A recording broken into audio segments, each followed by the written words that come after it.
ቀጥለናል ተመልካቾቻችን ቀደም ሲል ያነሳነውን የሀገር ጉዳይ በዚህ የምንቋጫው አይደለም ቀን በዜና ኢትዮጵያ ምሽት ደግሞ በኢቲቪ 57 የተለያዩ መረጃዎችና እንግዶች ታክለውበት ወደናንተ የሚደርስ ነው የሚሆነው አሁን ሰዓቱ የዶት ስትሪም ነው የዶት ስትሪም መረጃዎችን ሊያጋራን ደግሞ ባልደረባችን ናትናኤል እየጠበቀ ነው ናቲ መቀጠል ይቻላል በጣም ጥሩ ዘንድሮ እንግዲህ የ12ኛ ክፍል የማጠቃለያ ፈተና እየተሰጠ ይገኛል በመላው ሀገሪቱ በተለያዩ ካምፓሶች ውስጥ ማለት ነው ከዛ ውስጥ በደቡብ ምዕራብ ኢትዮጵያ ህዝቦች ክልል ዳውሮ ዞን ነዋሪ የሆኑት አቶ ትንካሮ እና አቶ ደምሴ ፎላ በ1980ዎቹ አቋርጠውት የነበረውን ትምህርት በመቀጠል ዘንድሮ የ12ኛ ክፍል ተፈታኝ ለመሆን ችለዋል እኚህ ግለሰቦች እንግዲህ የ60 እና የ61 አመት እድሜ ያላቸው ግለሰቦች ናቸው አባቶች ናቸው ወላጆች ናቸው ለልጆቻቸው እድል ለመስጠት ሲሉ ያቋረጡትን ትምህርት ከ33 አመት በኋላ ቀጥለው እንግዲህ ዘንድሮ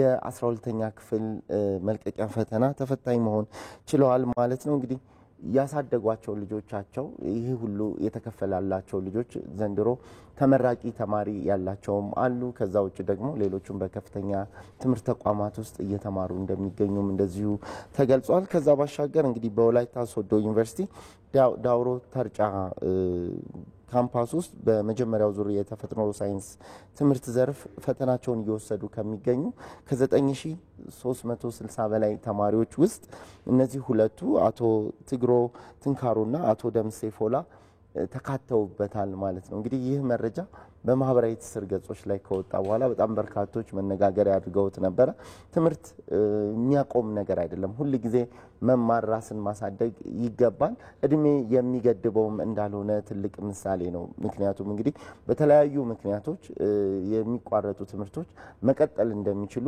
እድሜ እንደማያግድም እንደዚሁ ምሳሌ የሚሆኑ ናቸው መልካም ፈተና እንዲሆንላቸው የተመኙም በጣም በርካታ አስተያየት ሰጪዎች ነበሩ በነገራችን ላይ እነዚህን ለምሳሌ አመጣን እንጂ በተለያዩ አካባቢዎች በሚሰጡ ፈተናዎች ላይ እድሜያቸው እንደዚህ ገፋ ያለ በነፍሰ ጡር እናቶች እንዲሁም ደግሞ መጫት የሆኑ እናቶችም በሆስፒታሎች የፈተናቸውን እየተከታተሉ እንደሆነ በተለያዩ ማህበራዊ ትስስር ገጾች ላይ እንደዚሁ ሲወጡ ተመልክተናል እንግዲህ የዘንድሮ ፈተና በሳይንስ የሚሰጠው ፈተና ዛሬ የመጨረሻው ይሆናል እነሱም ዛሬ ፈተናቸውን ያጠቃልላሉ ማለት ነው እኔ በአንድ ወቅት በሆነ ሀገራችን አካባቢ ነበርኩኝና በአንድ ክፍል ውስጥ በትንሹ 4 እና 5 እንደዚህ ትልልቅ አባቶችን ታገኛለህና ለኔ ብዙ አዲስ አይደለም ልፈልጌ ነው ግን ምንድነው ከነዚህ ሰዎች የምንወስደው ትምህርት በቃ ይደረሳል ማለት ያኔ ለልጆቻቸው ሲሉ ነው አይደል ያቋረጡት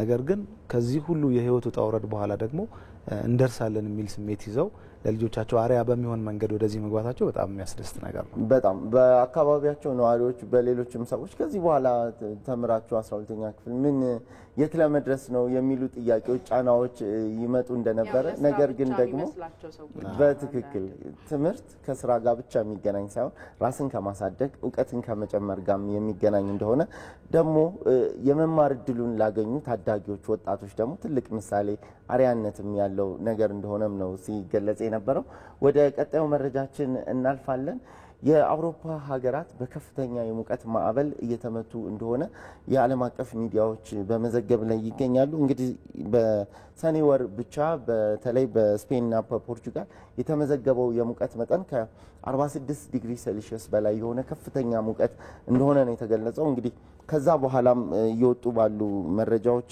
ማለት ነው እነዚህ ይህ ከፍተኛ የሙቀት መጠን ወደ ሌሎች የአውሮፓ ሀገራትም እየተስፋፋ መጥቶ በቱርክ በፖርቹጋል በስፔን በጣሊያን በእንግሊዝና በፈረንሳይ የሙቀት መጠኑ ከነበረበት እጅግ ከፍተኛ ሆኖ እንደቀጠለ ነው እየተገለጸ ያለው በጣሊያን ሁለት ሰዎች በከፍተኛ ሙቀቱ ምክንያት ህይወታቸውን እንዳጡ እንዲሁም በርካቶች ከመኖሪያ አካባቢያቸው እየተፈናቀሉ እንዳሉም ነው መረጃዎች የሚያሳዩት ከዛ ባሻገር እንግዲህ በፈረንሳይ ፓሪስ በተለይ ከፍተኛ ጎብኚ የሚያየው የኤፍል ታወር ይገኛል በኤፍል ታወር የመጨረሻው አናቱ ላይ የሚደረገው ጉብኝት እንዲታገድም እንደዚሁ ምክንያት እንደሆነ ነው ሙቀቱ እየተነገረ ያለው ከዛ ባሻገር በፓሪስ ውስጥ ከሚገኙ ከ1350 በላይ ከሚሆኑ ትምህርት ቤቶች የህዝብ ትምህርት ቤቶች በከፊል ወይንም ደግሞ በሙሉ ትምህርታቸውን በዚሁ በከፍተኛው ሙቀት ምክንያት ሊያቋርጡ እንደሚገደዱም ነው እየተገለጸ ያለው።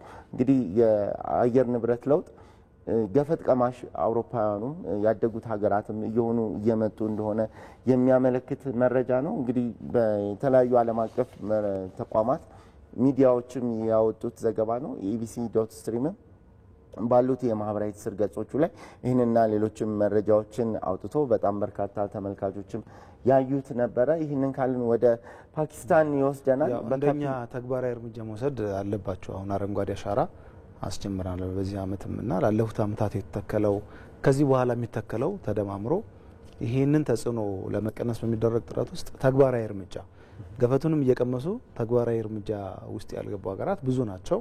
አሁንም በብዙ መከራ ውስጥ እያሳለፉ ነውና እኛን ቢከተሉ የሚል ሀሳብ አለ። በትክክል ኢትዮጵያ እንግዲህ በጣም ትልቅ ምሳሌያዊ የሆነ ስራዎችን ነው በተከታታይ ላለፉት 6 አመታት ስትተገብር የቆየችው። በአረንጓዴ አሻራ ዘንድሮ እንግዲህ ከ47 ቢሊዮን በላይ ችግኞችን በድምሩ ይተከላሉ ተብሎ ይጠበቃልና ይህ ትልቅ ምሳሌ የሚሆን ነው። እንደዚህ ያሉ የተፈጥሮ አደጋዎችንም ለመከላከል ወደፊት ደግሞ ያለው ትውልድ ከዚህ አይነት አደጋ የተጠበቀ እንዲሆንም ትልቅ አስተዋጽኦ ይኖረዋል ተብሎ ይጠበቃል። በፓኪስታንም እንግዲህ ባለፉት ሳምንታት በጣለው ከባድ ዝናብ ምክንያት ከፍተኛ የጎርፍ አደጋ መከሰቱን ነው የተገለጸው። በጣም በርካታ ምስሎች በማህበራዊ ትስስር ገጾች ላይ እየተዘዋወሩ ይገኛሉ። ይህንን ከፍተኛ የጎርፍ አደጋ የሚያመለክቱ ማለት ነው። በዚህ የጎርፍ አደጋ ምክንያት 46 የሚሆኑ ፓኪስታናውያን ህይወታቸውን እንዳጡም ነው የተገለጸው። ሌሎችም እንደዚሁ ከመኖሪያ አካባቢያቸው በዚሁ ጎርፍ ምክንያት ተፈናቅለው በከተሞች አካባቢም እንደዚሁ ለእንቅስቃሴ አስቸጋሪ ሁኔታ እንደተፈጠረም ነው የተገለጸ የነበረው። እንግዲህ ፓኪስታን በተደጋጋሚ በጎርፍ አደጋ ስትጠጋ ትታወቃለች። ከዚህ ቀደም በ2022 በፈረንጆቹ አቆጣጠር ማለት ነው በተከሰተው የጎርፍ አደጋ ከ1730 በላይ የሚሆኑ ዜጎቿን ህይወት ስለማጣቷም እንደዚሁ እየተዘገበ ይገኛል ማለት ነው። ይህም ቅድም ስንል እንደነበረው የአየር ንብረት ለውጡ ገፈት ቀማሽ ያደረጋቸው መረጃ ነው የሆነው። ይህንን ካልን ወደ መጨረሻው መረጃችን ነው የምናልፈው። ወደ ህንድ ይወስደናል። የህንዷ ኒው ዴልሂ ከተማ እንግዲህ ከዓለም ከተሞች በከፍተኛ የአየር ብክለት የምትታወቅ ቁጥር 1 ተብላ የምትጠራ ከተማ እንደሆነች ይታወቃል። በዚህም እንግዲህ አረንጓዴ መኪኖችን ነዳጅ መቅዳት የሚያግድ አዲስ ህግ አውጥታ ተግባራዊ ማድረግ ጀምራለች።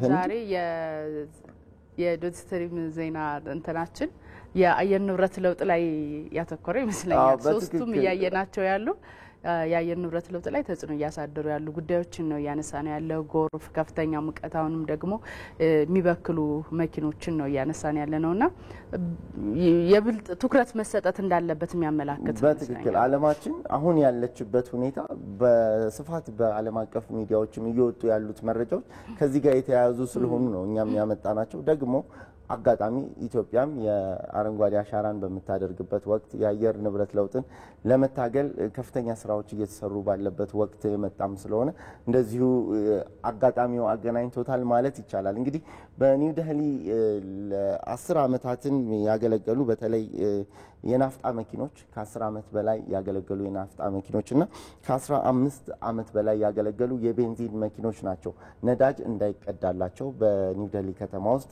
የታገደው ማለት ነው። እንግዲህ ይህንን ለማስጠበቅም ጥብቅ የሆነ ቁጥጥር እንደሚደረግ ነው የህንድ መንግስት የገለጸው። እንግዲህ ከ350 በላይ የነዳጅ ማደያዎች በከተማ ውስጥ ይገኛሉ። በእነዚህ ነዳጅ ማደያዎች የህግ አስከባሪዎች በአካል በመገኘት እነዚህ እድሜያቸው ያለፈባቸው እንዳይቀዱ የታገዱ መኪኖች እንዳይቀዱ ይደረጋል ነው የተባለው። ከዛም ባሻገር ደግሞ በኤአይ የሚታገዙ ካሜራዎችም ይህንን ቁጥጥር ስራ እንደሚደግፉም ነው ሲገለጽ የነበረው። ከዛ ባሻገር ግን ይህንን ህግ ተላልፈው የተገኙ መኪኖች ከተያዙ መኪኖቻቸው እንዲወረሱ ይደረጋል። ከፍተኛ የሆነ የገንዘብ ቅጣትም እንደዚሁ ይጣልባቸዋል ሲል አስታውቋል። ከዛ ባሻገር ደግሞ ይህንን ነዳጅ የቀዱ እድሜያቸው ላለፈባቸው መኪኖች ነዳጅ ሲቀዱ የተገኙ የማደያዎች ላይ እርምጃ ጥብቅ የሆነ እርምጃ እንደሚወስድ የህንድ መንግስት አስታውቋል።